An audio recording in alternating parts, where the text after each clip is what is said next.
Today, we're going to talk about the duck as a totem animal or power animal.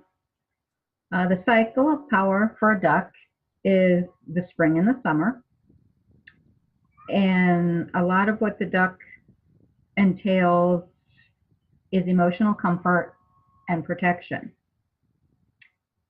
Now, the duck is probably one of the most common waterfowl that we have. And because of its connection to the water, it is linked to the feminine energies, also to the astral plane, and to the emotional state of humans. And if you look at it, water is necessary for life on this planet.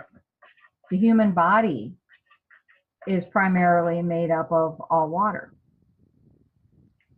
So ducks can remind us to drink of the waters of life as well as to nurture our own emotional natures. So now all breeds of ducks can swim, and some of them can dive as deep as 100 feet. Others eat by dipping under the water, reminding us we can find sustenance in our emotions. All ducks live near or on the water, except for the wood duck. So on land, they do not fare as well. So for those with a duck as a totem, it may reflect an inability to feel comfortable with most people in your life. It may reflect a need to find comfort in your own element and with those of like mind and spirit. Ducks can remind us that we are going to have such an opportunity.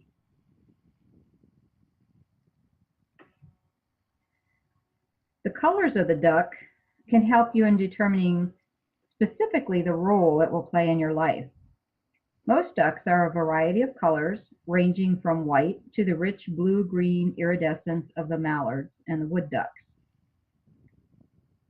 Now around where I live, the mallard is everywhere. And every time I go on my evening walk, I'm always accompanied by a lot of ducks, primarily the mallard.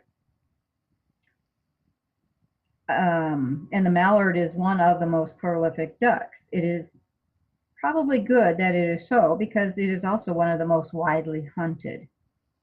They can be very amiable and display a wide variety of emotions.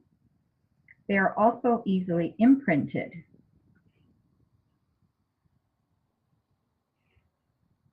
During the summer, most male mallards go through what is called an eclipse phase, a period in which they are flightless.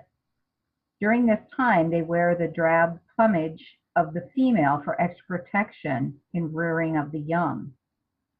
Even the young take to the water easily, and it reminds us not to close off our emotional sides. We should be as willing to explore our emotions as every other aspect of our life. All ducks have a grace upon water, and as a totem, they can help you to handle your own emotions with greater grace and comfort. They serve to teach you how to maneuver through various waters of life. Many psychologists and therapists could do no better than to have a duck as a totem to assist them in helping others move through their emotional tangles. So if a duck shows up in your life, look at what you might need to be looking at in your emotional life,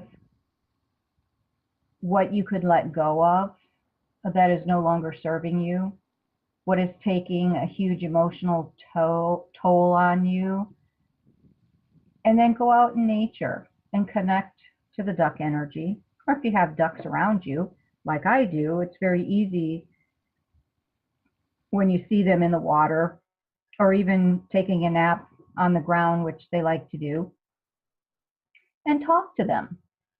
Listen to their quacks, just kind of connect with their energy and watch how they behave toward each other.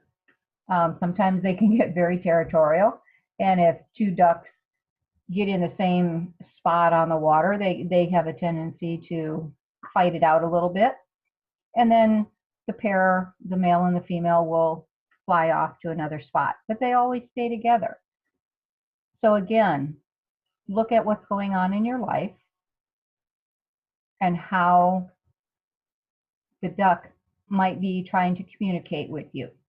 In the video that goes that you're watching, you'll see we had a surprise guest show up. A beautiful crane decided to take flight during the video. So I'm going to have to now do a power animal video on the crane, because some of you might also have crane as a totem. And you'll also watch, as you look at the video, there's going to be ducks taking off and landing, which is always an awesome sight to see because they're just so beautiful and very colorful. So that is your short little tidbit for today on the duck as a power animal.